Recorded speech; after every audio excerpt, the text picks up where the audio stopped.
The moment I walked through my front door, I knew something was wrong.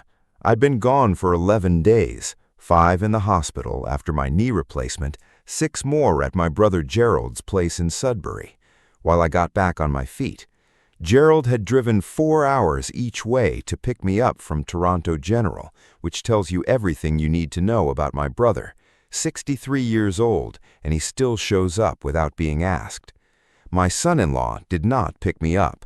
My daughter called to say he was swamped at work and that they'd make it up to me. I took a cab. The first thing I noticed when I stepped inside was the smell. It wasn't bad exactly, it was just different. It was the scent of someone else's fabric softener. I saw a candle on the counter that I didn't recognize. The kitchen light was on, even though it was 2 in the afternoon. The house faces south and gets plenty of sun. These were small things. They were the kind of things you only notice when you've lived somewhere for 31 years. You know every creak in the floor and every draft from the window above the stairs. I set my bag down by the door and called out. No one answered. My daughter was at work. She's a dental hygienist at a clinic in Scarborough, working Tuesday through Friday. My son-in-law's schedule was harder to track. He'd been between jobs more than he'd been employed since they moved in with me 2.5 years ago. It happened after what my daughter called a rough patch. I'd stopped asking for details. I walked down the hall toward my office. I've had that room set up the same way since 2004. There is the dark wood desk my late wife, Margaret, picked out. Her reading chair is in the corner, the green one with the worn armrests she always sat on. Bookshelves, though, from the floor to the ceiling. There is a photo of the two of us at Lake Louise in 1991, taken the summer before my daughter was born. That room is the closest thing I have to her after 20 years. The door was locked. It wasn't stuck or swollen from the August humidity. It was locked with a deadbolt I had never seen before. It was mounted at eye level, shiny and new. It was the kind you buy at Canadian Tire on a Saturday morning when you've decided something belongs to you. I stood there for a moment. I actually checked the door number, as if I might have walked down the wrong hallway in my own home. Then I knocked. No one answered. I knocked harder. I went to find my son-in-law. He was in the basement, my basement, watching something on a laptop with wireless headphones on. He didn't hear me come down the stairs. I stood in front of him until he looked up and pulled one ear off. "Oh," he said, "you're back." It wasn't welcome home. It wasn't how are you feeling, just you're back. It was like I was a package he'd forgotten he'd ordered. I told him the office door was locked and asked him what was going on. He set the laptop aside slowly, the way people do when they're choosing their words. He said his mother had needed a place to stay temporarily. He said it had just made sense to use the office since I wasn't there. He told me my things were in the storage room off the laundry. I want to be precise about what happened inside me in that moment because it matters for everything that came after. It wasn't anger, not at first. It was something colder. It was something that felt like looking at a stranger wearing your clothes. I asked him when he had planned to tell me. He said they were going to explain everything when I got home. I asked him who had installed the lock. He said he had because his mother needed her privacy. I nodded. I walked back upstairs. I sat down at the kitchen table and I looked out the window at the backyard. I looked at the maple I planted the year my daughter turned 5. I looked at the garden beds Margaret had started. I've kept them up ever since. I thought about the kind of man I wanted to be in the next 10 minutes. My daughter's name is Renee. She is 34 years old. She has her mother's eyes and, for most of her life, her mother's decency.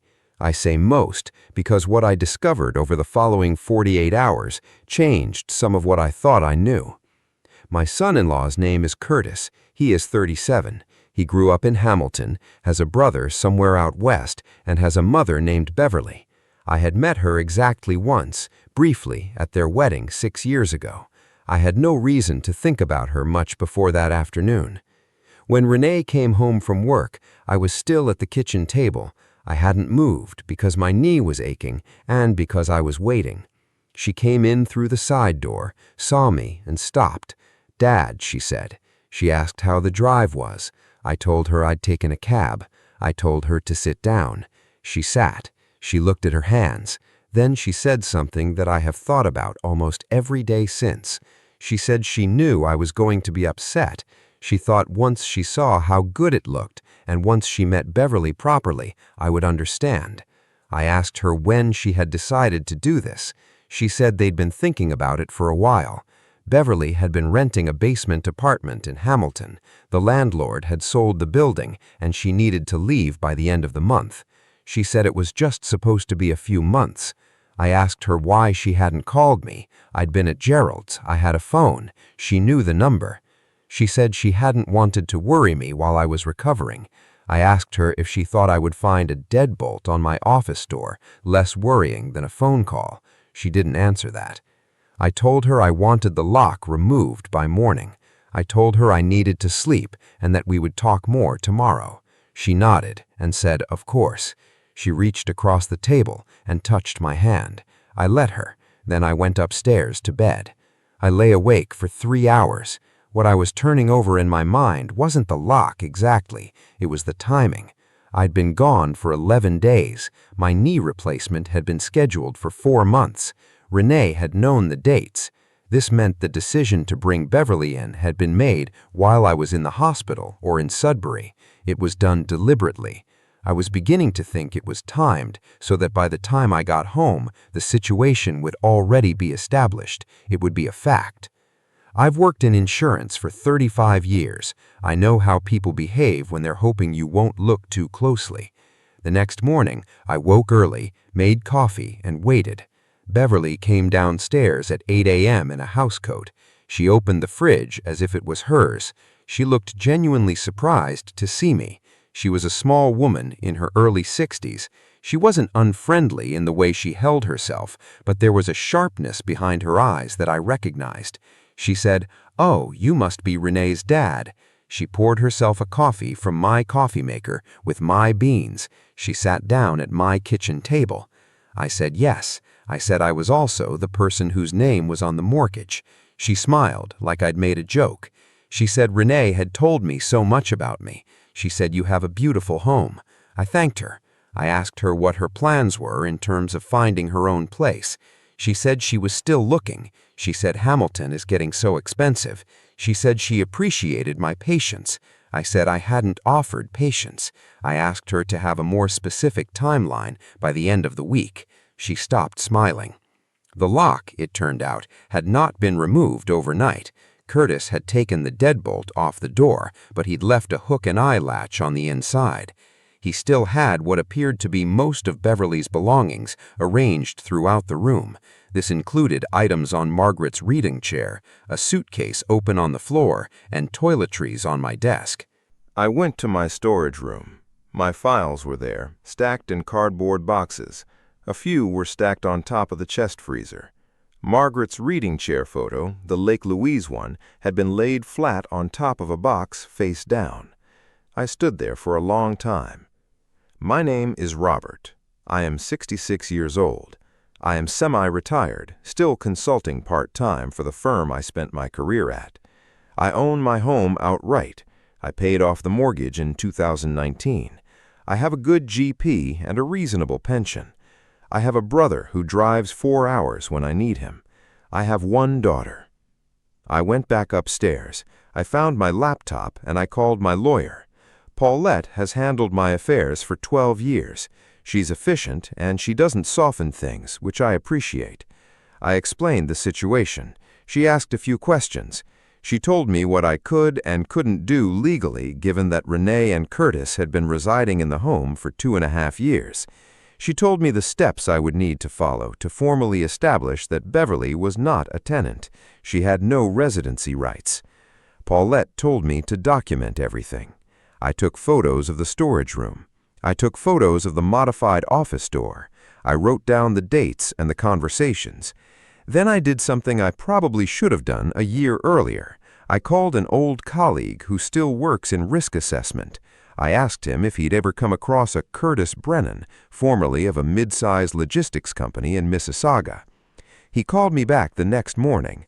Curtis had been let go from that job 18 months before he and Renee moved in with me. The reason wasn't company restructuring, which is what Renee had told me. He'd been dismissed following an internal audit. There had been no charges laid. Sometimes there aren't when a company wants to avoid the paperwork and the publicity. However, the circumstances involved the misappropriation of a fuel expense account over approximately 14 months. The total was not small. I sat with that for a day. I want to be clear that I don't tell you this to condemn Curtis entirely. People do things when they're desperate and frightened that they wouldn't do otherwise.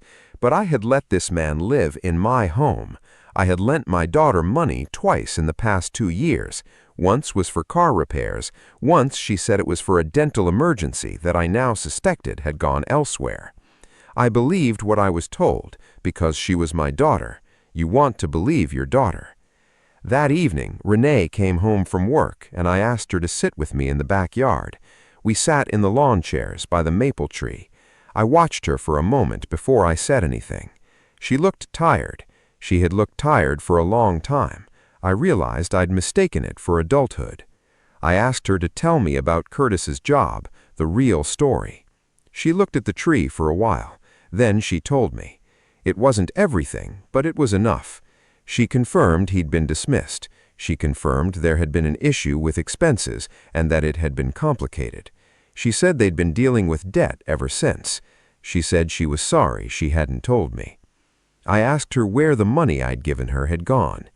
She didn't answer right away. Then she said some of it had gone toward what they owed. I nodded. I told her I loved her. I told her that hadn't changed. Then I told her that I needed them to leave.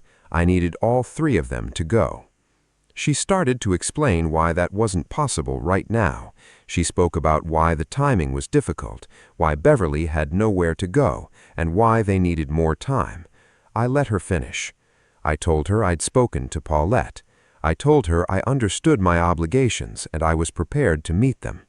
I would give them 60 days written notice, all done properly. I told her that Beverly, who had no formal arrangement with me at all, would need to find other accommodations sooner than that. Renee said I was being cruel. I told her that installing a lock on a door in my own home while I was recovering from surgery without asking me was also a form of cruelty. I told her deciding what to tell me and what to hide was a form of cruelty. I told her I wasn't saying these things to punish her. I said them because they were true, and we had never been the kind of family that pretended otherwise. She cried. I didn't hold it against her. Curtis I handled separately. The following morning, at the kitchen table, with a cup of coffee going cold between us, I told him what I knew. I didn't embellish it. He didn't deny much. He said he'd been planning to tell me. I said the time had passed. I told him I expected him to behave with decency toward Renee during the transition, whatever came after between the 2 of them. He said he would. I believed him somewhat. I spoke to Beverly last. I told her she had 2 weeks. I said I was prepared to help her identify subsidized housing options in Hamilton and the surrounding area if she needed a starting point. I told her I bore her no ill will. She wasn't entirely responsible for her son's choices. She took the information I printed out for her. She left 12 days later with a woman I assumed was a friend. She didn't say goodbye. Over the following weeks, while Curtis and Renee worked through the logistics of leaving, I started putting my office back together. I will spare you the details of their departure because it belonged to them more than to me. I brought Margaret's chair up from storage first. I sat in it in the empty room before I moved anything else back in. The afternoon light came through the window the way it always had. The maple was turning outside. I want to say something about forgiveness because people always want to know about that part. Renee and I still speak. We have dinner together roughly once a month at a restaurant. This neutral ground was her suggestion and a good one. She is working through things with a counselor. Curtis is no longer in the picture. That ended a few months after they moved out. While I can't say I'm sorry, I told Renee I wouldn't say so out loud because it wasn't useful to her. The money I lent her, I wrote off a long time ago. Paulette redid my will in November. Renee is still in it. Not all of it, but enough. I decided she deserved a second chance at being my daughter. I'm still deciding what that means. What I have now is what I had before any of this started. I have my house, my office, Margaret's chair, and the maple in the backyard that I planted when the world was simpler. It doesn't care one way or another about any of the things that happen inside. Some mornings I have my coffee at the kitchen table and I look out at it. I think that is not nothing. It is actually quite a lot. If you're watching this and you've let someone stay a little too long or believe something because it was easier than asking, I am not here to judge you. I did the same thing. I just want you to know that it is possible to reclaim what is yours. It won't be perfect and it won't be without cost, but you can do it with your dignity intact. That is what I came home to in the end.